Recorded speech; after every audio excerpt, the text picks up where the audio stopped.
Here we go, guys. The first podcast back of 2022. It has been a slow January in the world of combat sports.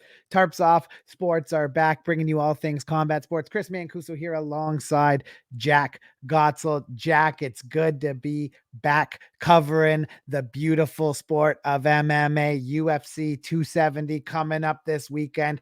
We got the heavyweights right off the hop. We have Francis Ngannou versus heavyweight champion of the world versus the interim heavyweight world champion Ciryl Gane of France. You know, these guys have a training history together, and all things considered, you know, Francis has done a real good job. I don't know if there is some bad blood or something between them, but Francis has done a great job of selling it. Like, remember the UFC kind of had the camera set up there and he walked right past them, didn't give a shit, didn't even turn his head. You love to see that coming from Francis. And obviously, Jack, there's a lot that goes into it, including Francis Ngannou's contract situation. But first off, let's break down the fight. Two of the best heavyweights I can even think of. Like, this matchup is so massive, man, as far as the UFC's heavyweight division goes. Like, almost for all time. This is an all-time one. Well, first off, I want to mention that not only is the baddest man on the planet, the heavyweight title on the line, we got the smallest guys on the planet defending their belt as well in Moreno versus Figgy, which is going to be a beautiful trilogy. But to stick here on the Francis Ngannou Ciryl Gane fight, I know a lot of people are really high on Ciryl Gane.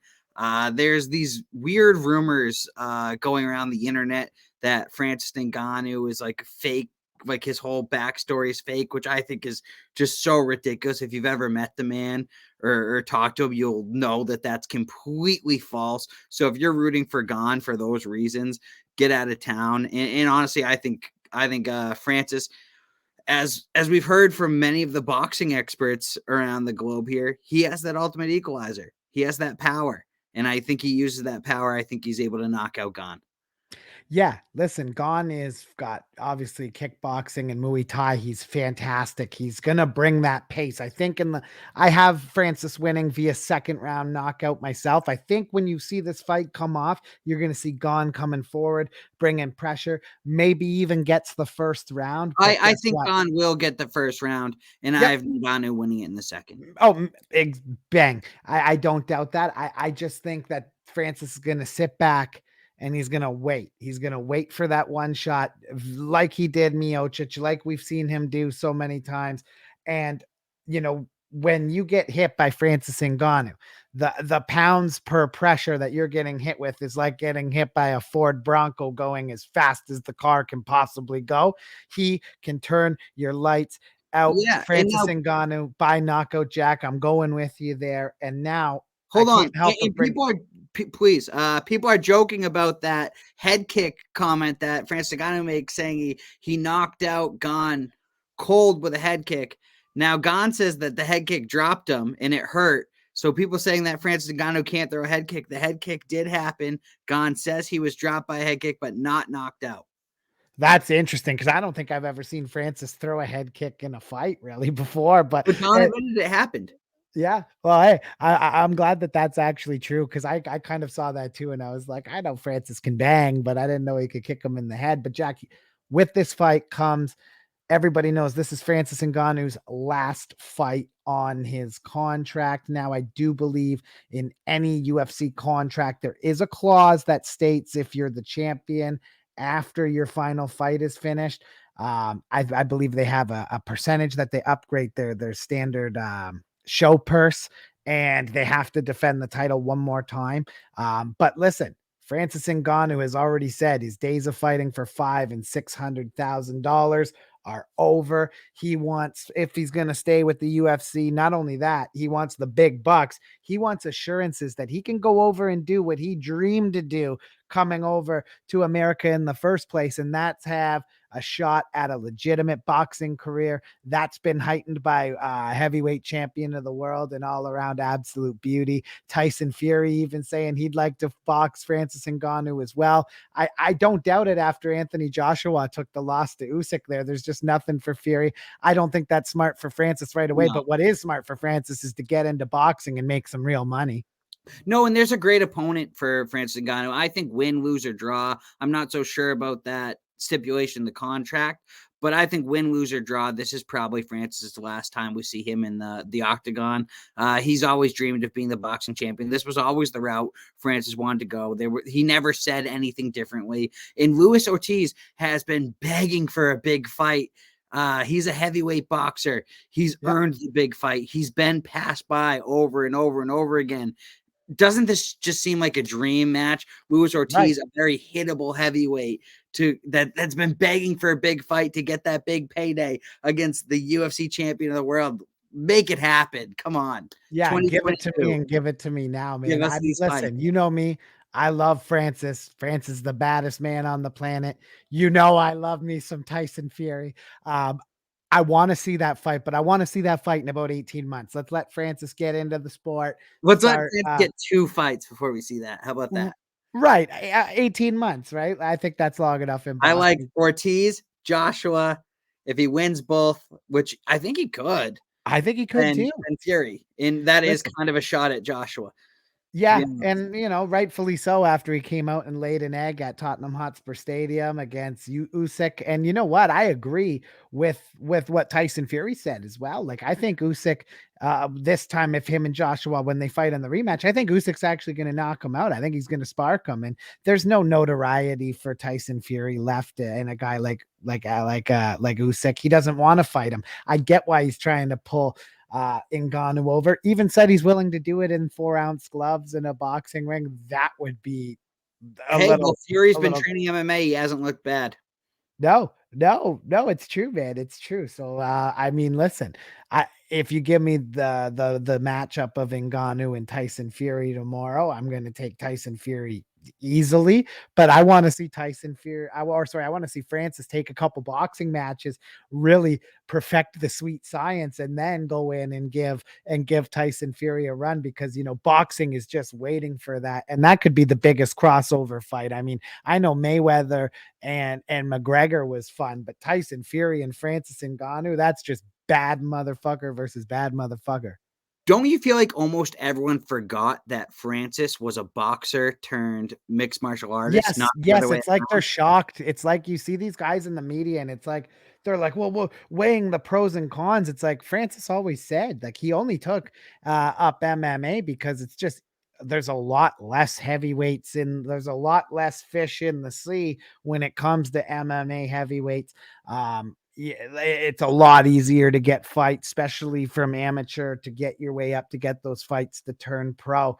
I get why Francis jumped into MMA. I get why he's the heavyweight champion. But listen, we all know there's a the discrepancy too between boxing and MMA, and Francis is looking to get his. He's a big star. I don't know if you saw, but the new Jackass movie that's coming out, he's there punching Buddy, and the Johnny Knoxville brought in Francis to fucking hit the guy. Like, you know what I mean? He's becoming a star, and it has to make dollars and cents, and boxing is going to make that much more for Francis Ngannou. But Jack, getting on to that second title fight you brought up, the trilogy. Yeah, speaking of stars rising, Brandon Moreno is maybe the most likable guy in MMA. This kid fought Deiveson Figueiredo to a amazing draw the first time they fought. It was one of the best fights I think I've watched in the last 4 or 5 years. It was an absolute incredible fight back at UFC 256. They came back at 263, the Adesanya Vettori card, and Moreno gets it done via rear naked choke in the 3rd round, I want to say, but you can fact check me on that later. It was a 3rd round rear naked choke, I believe. Now, this is the first trilogy, I believe, that's happened where 3rd round rear naked choke, correct? Where the fights are right back, like 3 in a row. Jack, I'm going to lay out some scenario for you here. Okay. Say champion Brandon Moreno, who's drawn Figgy and beat him, loses. The UFC has to go back and do a 4th in a row. Do they not? Immediately. Yeah. I mean, we've seen boxers. I can't think of the name of them, but they boxed 8 times. 8 times. And it was amazing every time. Like, give us that entertainment. At some point in the future, you're going to see UFC fighters fight each other 5 times. Call me crazy right now. At some point in the future, you're going to see it. I actually think soon, Jack. I think soon too, because I think Colby Covington will find his way back to Kamaru Usman again. And that would be 4 right there, or sorry, that would be 3 right there for them. I could see them clashing a couple more times, but you are right. There will be a time where guys come into 4 and 5 times, Can and you it think of the could. boxers that fought 8 times? I can't think of their names, but it's like it's on the tip of my tongue. I can't think off the We'll top have of my to head. we'll have to get that later, but I Yeah, know let us know in the comments if you know what Jack's talking about there before. I mean, I'll probably fact check it by then, but it'll make you feel good to put it in the comments and be like, you stupid idiots. You're right. Jack, Moreno, Figueiredo, who's gonna win this fight and why? Okay, so I mean, we saw the draw. It was an amazing contest. That was one of our favorite fights to cover early on in the Tarps off sports days. Then we saw Moreno just dust him. Now I think Figgy comes in with a much better game plan, a much better head, and I think we see the best Figueroa versus Moreno, which I don't think we saw last time. I think Moreno's the best in the world. I think he gets it done by decision, and I think he settles this. I don't think we see another fight between them. But, part of me wants to see Figgy win and see that 4th fight. I don't know. Yeah, they're both super likable guys, absolute warriors, and pretty much all around good dudes inside and outside the octagon. Now, for me personally, we've had a majority draw. Figgy won by submission. So I'm going with a Moreno won by Moreno. submission. Or sorry, blah. Moreno won by submission in the second fight. Now I got Moreno winning via TKO. I'm gonna take the. I'm stuck on the rounds. I'm gonna say second round TKO. I think Moreno comes out, leaves no doubt. And these guys have a trilogy that they leave in the past. That when the one day when the sun sets on each of their careers, they're gonna look back at that and be like, we did something pretty special together. But Brandon Moreno, rising star in the sport. And I love that him and Francis are fighting on the same card again. It was funny seeing them do those championship photos where Moreno's standing next to him. And it's just crazy to see both their stories. I mean, Francis Ngannou left in the desert to die multiple times. Brandon Moreno cut from the UFC. You would have thought his career was over. How many fighters go from fighting in the UFC, getting cut to the UFC, and coming back and winning a belt? Both stories amazing. And I can't wait to see both men in action this Saturday. Yeah, you know what? Everybody talks about Francis's story. Moreno's story sometimes gets overlooked because of how great he's been. But yeah, a guy who was in the promotion, cut, didn't feel sorry for himself, didn't go put himself into another bad position, won some fights, crawled his way back in, and now he's the champion of the world. You love to see it, Jack. Now there are some good fights on this card. I want to talk about a couple here that I got my eye on just being from Canada. Charles Jourdain steps in against Ilia Tupira on short notice. That is going to be a great bout. I think that's one of the most underrated fights on the undercard, and in my opinion, should be the main fight probably on the undercard. But Jourdain came out and put on an absolute clinic back in December, beat Andre Ewell pretty handedly. You saw the violent kicks. Charles Jourdain is a violent fighter. Yeah, I mean, he really dominated Andre Ewell. And now he faces Ilia Tapira, which again would be another major upset for Charles Jourdain. I don't know why they call it an upset, though, if nobody's going to be upset to see it. I mean, Charles Jourdain, what a great guy he is. We got the chance to know his brother up in Niagara Falls, Canada. A family I can really get behind, true mixed martial artists, true Yep. respectful fighters. You just love to see them succeed. And I think Charles has that energy. I think he's got the momentum. I think he's going to pull off the major upset this Saturday. I have a big upset for Charles Jourdain in Montreal. I think Canada will be happy this Saturday. Yeah, I'm gonna take Jourdain in this one too. He's been rolling. He had a tough loss to Julian Erosa, I think it was at the beginning of Yep. 2021, but came back, looked really sharp, looked really put together in his last fight. And this is a guy who doesn't back down. I know Ilya says he's going to beat him in the first round. He thinks he's going to take him out, knock him out in And one. he should. The Vegas says he should. Really, I mean, the stats say he should, but MMA math is pretty useless as we've Yeah, learned. it doesn't work on paper, man. It's all about, I like the fact that he's, 32 days removed from his last fight, being a Jourdain guy myself.